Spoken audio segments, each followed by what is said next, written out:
छात्रों, आज हम प्रेमचंद योगीन उपन्यास पर चर्चा करेंगे।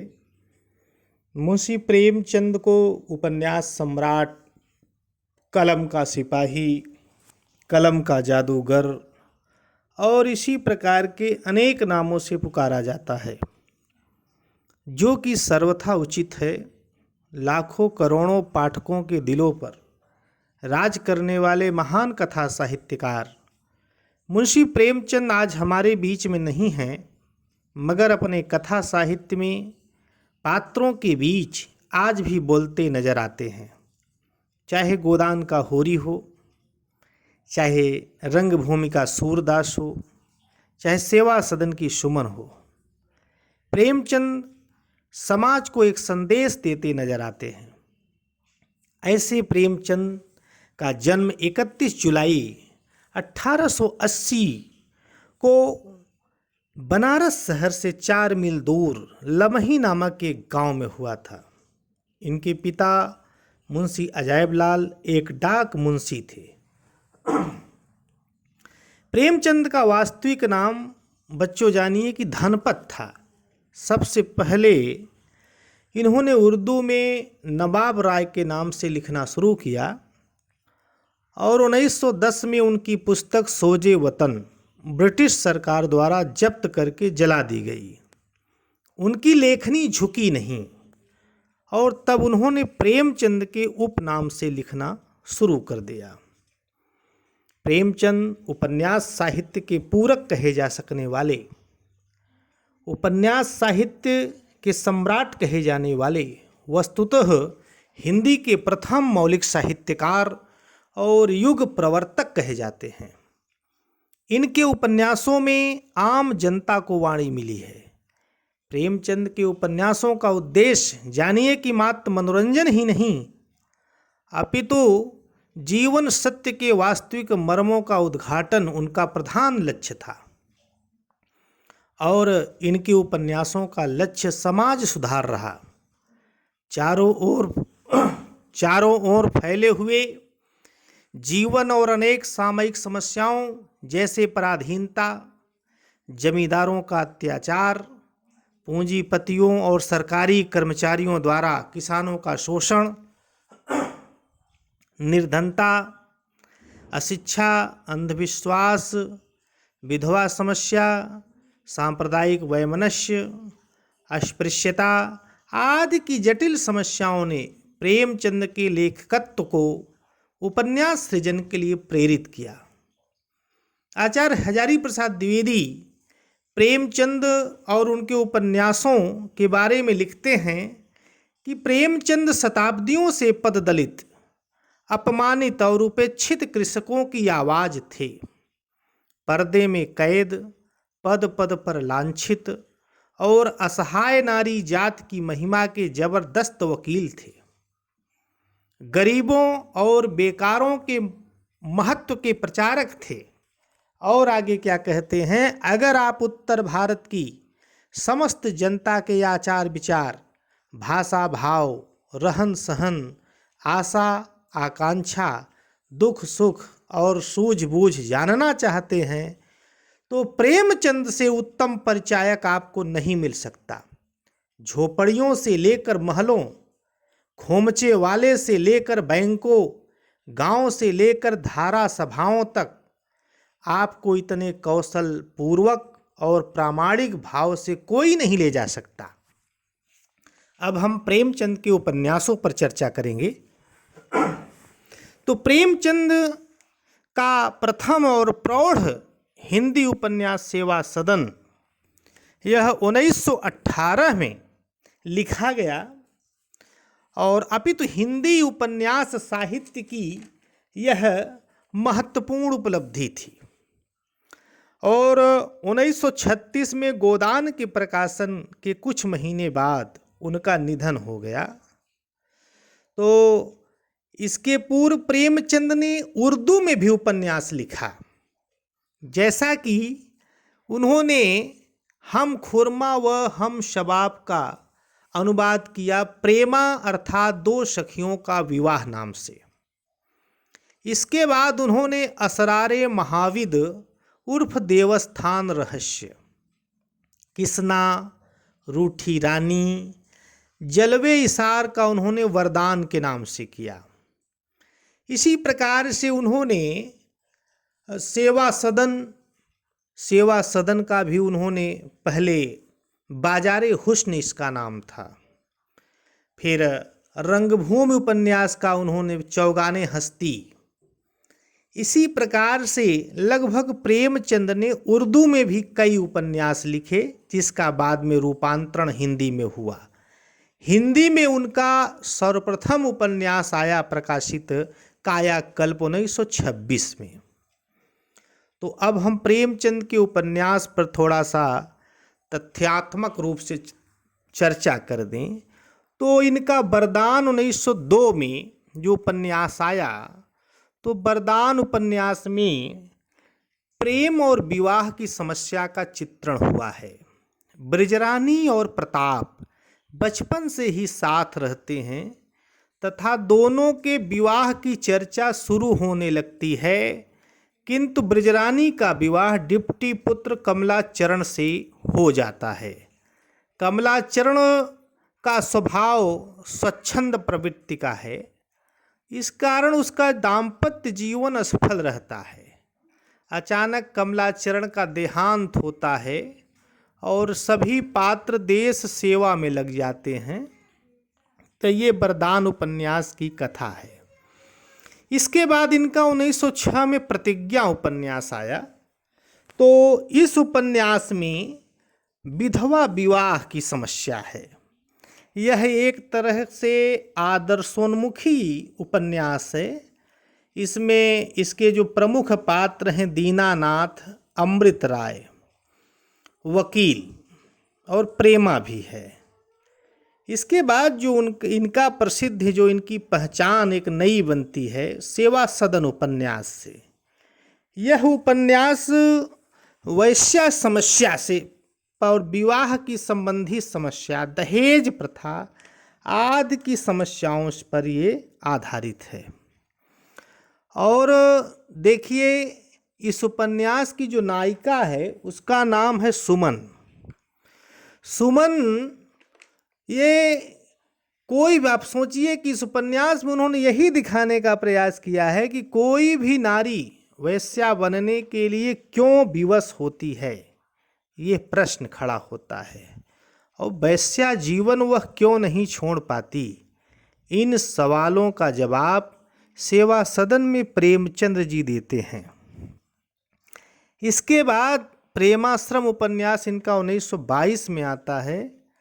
इस उपन्यास में किसान जमींदारों के संबंध का चित्रण करते हुए एक जमींदार परिवार की कहानी प्रस्तुत की गई है। इसका प्रमुख पात्र ज्ञान शंकर और प्रेम शंकर है। अंतिम में अपना सर्वस्व त्याग करके प्रेम शंकर प्रेमाश्रम स्थापित करता है। फिर आता है इनका अगला उपन्यास 1925 में रंगभूमि। ये 1000 पृष्ठों के लगभग बृहत उपन्यास है। त्याग, प्रेम एवं बलिदान का आदर्श प्रस्तुत किया गया है। इसका जो प्रमुख पात्र है सूरदास, वो महात्मा गांधी के आदर्शों पर चलता है। अन्य पात्र में जैसे हैं जान सेवक, सोफिया, विनय सिंह। एक जो महत्वपूर्ण बात है, आप लोग ध्यान दीजिए कि गोदान लिखने से पूर्व तक प्रेमचंद्र जी इसे अपना सर्वश्रेष्ठ उपन्यास मानते रहे हैं। इसके बाद कायाकल्प उपन्यास आता है। कायाकल्प इसमें सामाजिक समस्याओं के साथ साथ जन्म जन्मांतर तक चलते रहने वाले प्रेम की अद्भुत कहानी है और इसमें पुनर्जन्मवाद का विषय लिया गया है। इसका जो प्रमुख चरित्र है चक्रधर और हरिसेवक सिंह। इसके बाद इनका एक छोटा सा उपन्यास है निर्मला। निर्मला उपन्यास में दहेज प्रथा और अनमेल विवाह की समस्या दर्शाई गई है। फिर इनका एक गबन उपन्यास आता है, गबन 1931 में। इसमें ये प्रेमचंद्र ने पारिवारिक जीवन का मनोवैज्ञानिक चित्र उपस्थित किया है। नारी की आभूषण प्रियता। और इसमें यह दिखाया गया है कि इसका जो उपन्यास का प्रमुख पात्र है रामनाथ, वो मध्यवर्गीय परिवार का है। दिखावटी में आभूषण जो उसकी पत्नी आभूषण चाहती है, इसके लिए रामनाथ को गबन भी करना पड़ता है। जालपा इसकी स्त्री पात्र है। तो मुंशी प्रेमचंद्र ने ये मध्यवर्गीय जीवन के यथार्थ को उद्घाटित किया है इस उपन्यास में। इसके बाद इनका उपन्यास आता है 1933 में कर्मभूमि। प्रेमचंद जी पुनः कर्मभूमि में आ गए। ये नागरिक और ग्रामीण दोनों जीवन धाराओं में राजनीतिक चेतना फूंकना चाहते थे। इस उपन्यास में शहर की क्रांति का नेतृत्व डॉक्टर शांति कुमार तथा सुखदा ने किया। गांव का आंदोलन अमरकांत और आत्मानंद के द्वारा संचालित किया गया। तो इस उपन्यास में हिंदू मुस्लिम एकता, अछूतोद्वार, किसानों के उत्थान आदि की प्रेरणा को इसमें दर्शाया गया है। इसका नायक जो है उपन्यास का अमरकांत है, जो कि विवाहित होते हुए भी मुस्लिम कन्या सकीना से आकर्षित है। और इस उपन्यास में हरिजनों की स्थिति की भी समस्या को दर्शाया गया है। अब इनका जो महत्वपूर्ण उपन्यास है गोदान 1936 में, यह उपन्यास हिंदी साहित्य का ही नहीं अपितु कह सकते हैं कि उपन्यास जगत के श्रेष्ठतम उपन्यासों में से एक है। यह प्रेमचंद का चिर अमर कीर्ति स्तंभ है और होरी उपन्यास का नायक है। वह किसानों का प्रतिनिधि है। धर्म के ठेकेदारों, छोटे बड़े महाजनों और जमींदारों के जाल में उलझा हुआ मर्यादावादी किसान घिसते घिसते मजदूर हो जाता है और पिसते पिसते सौ। संक्षेप में यही उसका जीवन है।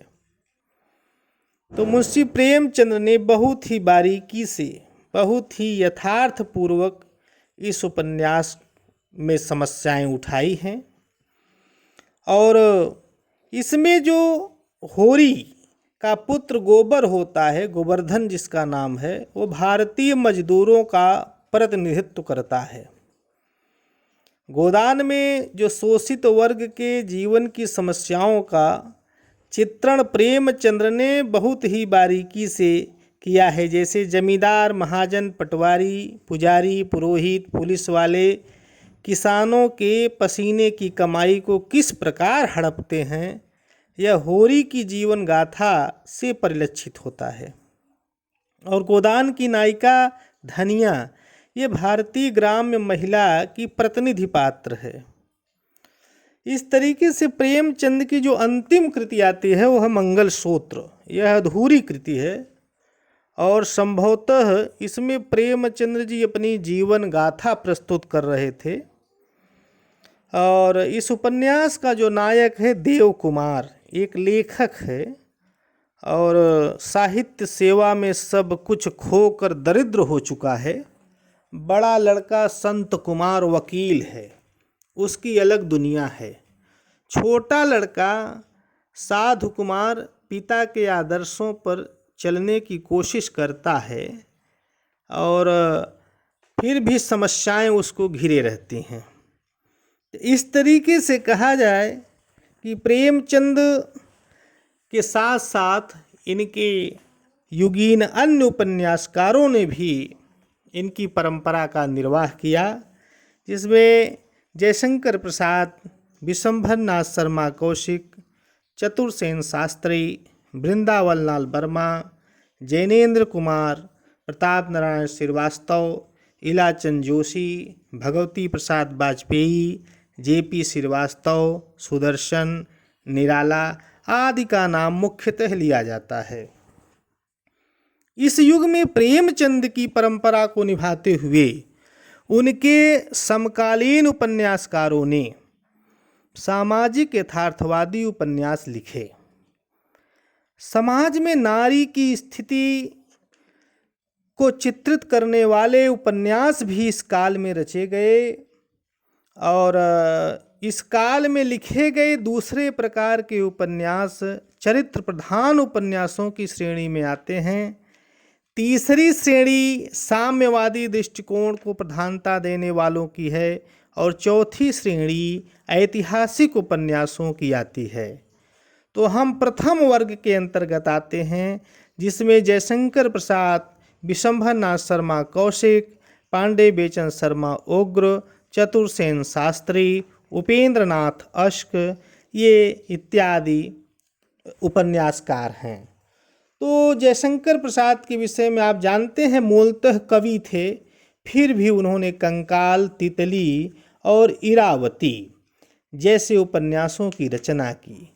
कंकाल में समाज की त्याज्य और अवैध अज्ञात कुल के संतानों की कथा कही गई है। साथ ही भारतीय नारी जीवन की दुर्दशा की झलक भी मिलती है। तो इस तरीके से जयशंकर प्रसाद ने 3 उपन्यास लिखा, जिसमें इरावती इनका अपूर्ण उपन्यास है, अधूरा उपन्यास है। इसके बाद जयशंकर प्रसाद के बाद आते हैं उपन्यास लिखने में बेचन शर्मा उग्र। बेचन शर्मा उग्र ने दिल्ली का दलाल, बुधुआ की बेटी आदि में सभ्य समाज की भीतरी दुर्बलताओं, अनीतियों और घृणित प्रवृत्तियों का उद्घाटन उग्र शैली में किया है। फिर आते हैं चतुरसेन शास्त्री। चतुरसेन शास्त्री ने विधवाश्रमों की ओट में हृदय की प्यास की तृप्त करने वालों को उजागर किया है। इनका दूसरा उपन्यास गोली है, जिसमें देसी रियासतों के शासकों की घृणित विलासिता को नग्न रूप में प्रस्तुत करता है। अन्य इनकी रचनाओं में हृदय की परख, अमर अभिलाषा, आत्मदाह। इसी क्रम में शिवपूजन सहाय जी आते हैं, जिन्होंने देहाती दुनिया उपन्यास लिखा। इसमें रूढ़ियों को तोड़ने की दिशा को महत्वपूर्ण कदम दिखाया गया है।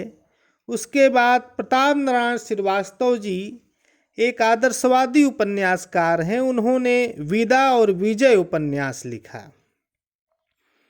पांडे बेचन शर्मा उग्र के उपन्यास जैसे चंद हसीनों के खतूत, शराबी, चंद हसीनों के खतूत ये पत्रात्मक शैली में लिखित हिंदी का प्रथम उपन्यास है।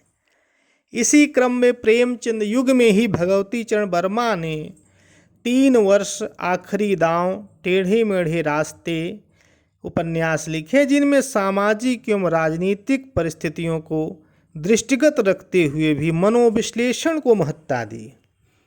इसी क्रम में वृंदावन लाल वर्मा जी ने संगम, लगन, प्रत्यागत और कुंडली चक्र सामाजिक उपन्यास लिखे। और गढ़कुमार इनका बहुत प्रसिद्ध उपन्यास है। 1929 में इस उपन्यास को उन्होंने सृजन किया। और विराटा की पद्मिनी, गढ़कुमार और विराटा की पद्मिनी वर्मा जी के ऐतिहासिक उपन्यास हैं। और इसी युग में सूर्यकांत त्रिपाठी निराला जी के अप्सरा, अलका प्रभावती और निरूपमा स्वच्छंदतावादी प्रेम मूलक उपन्यास के रूप में सृजित हुए। और इस युग में राहुल सांकृत्यायन ने भी शैतान की आँख, विस्मृत के गर्भ में, सोने की दाल नामक अनूदित उपन्यासों की रचना की। तो इस क्रम से प्रेमचंद युगीन उपन्यास काफ़ी समृद्ध युग था। और इस युग में उपन्यासों की जो रचना हुई वो यथार्थवादी, समाजवादी और मानवतावादी दृष्टिकोण से उपन्यासों की रचना हुई।